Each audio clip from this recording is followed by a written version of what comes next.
if there is actually a lot going on behind the scenes with Trump, actually, in the sense that he is saying a lot of things, but that in reality, that behind within his cabinet, there is actually a certain plan and decision that is actually being worked on, so to speak, and I mean, that.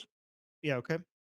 So you're wondering if what we're hearing and what the plan actually is are very different. Yeah, obviously.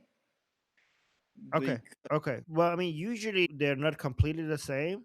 How much they are, how, uh, but they're not completely like basically historically. If we look at what has happened so far, it's not like they're completely the opposite.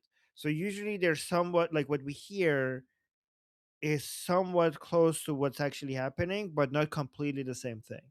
So it's not the polar opposites. Does that make sense? How it usually yeah, has it been. makes sense We that it did is get not the. It makes sense that it is yeah. not the polar opposite, but I have got the impression, for instance, that Trump obviously has to negotiate with his Republican administration on how things have to get done. Maybe there is also the fact that there is actually a chain of command within the military, and that Right. within the chain of command, that, well, basically there will be a difference between what a soldier executes on the terrain and what this commander shouts at the top. I do get the And impression from President Trump that we get more from what's happening behind the scenes compared to other politicians. That's the impression I get. To the point that sometimes people complain about it. To the point that sometimes the Islamic, but this, I'm not saying this is a bad thing. Like this has been very frustrating for the Islamic Republic because they keep trying to negotiate with him, and he ruins it by coming out and saying that, oh, I'm negotiating with them and they just did this for me and that for me, which causes the Islamic Republic officials a lot of trouble with their own people back home, right?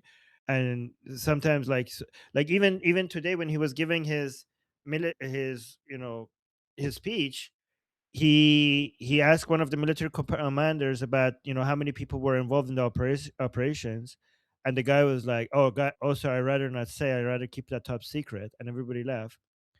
And then President Trump said, "Well, he can't say it, but let me just say this to you that it was hundreds." I'm like, "Oh shit!" Like he just said it, right? So he's like, he just says it, like he just like, there's nothing to like so many things that are not supposed to be said. He just comes out and he just says it and he shares. He likes to share, and I don't see him. I mean, I'm not one of those guys that says like everything is perfect, and like I have some my fair share of criticism, but I don't think he's a liar. Like he likes to share a lot, and that might sometimes be costly because some stuff need to be remain secret. But it also helps when it comes to at least right now it's helping when it comes to the Islamic Republic not being able to be two-faced. Like the Islamic Republic is trying to act tough publicly, but somehow be flexible behind the scenes to President Trump, and that's not working out for them because Trump really likes to share. So again, I'm not saying everything you're hearing from President Trump is exactly what's happening behind the scenes, but I think like relative to other people, you get more of what's happening behind the scenes.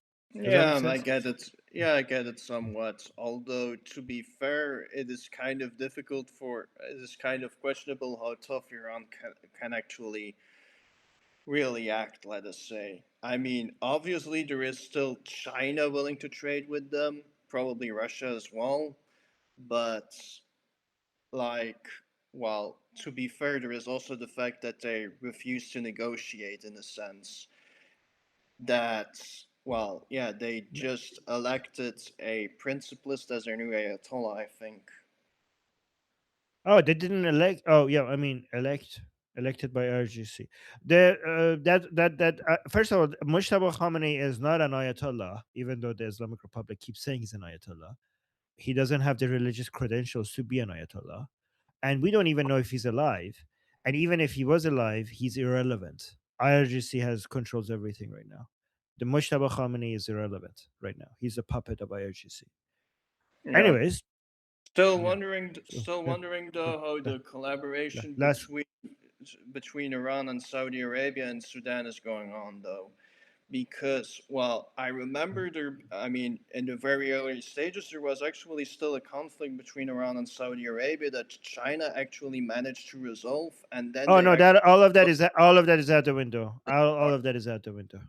Yeah. probably All any peace deals or agreements that the Islamic Republic and Saudi Arabia has right now is out the window. Saudi Arabia is begging Trump to finish the job with the Islamic Republic.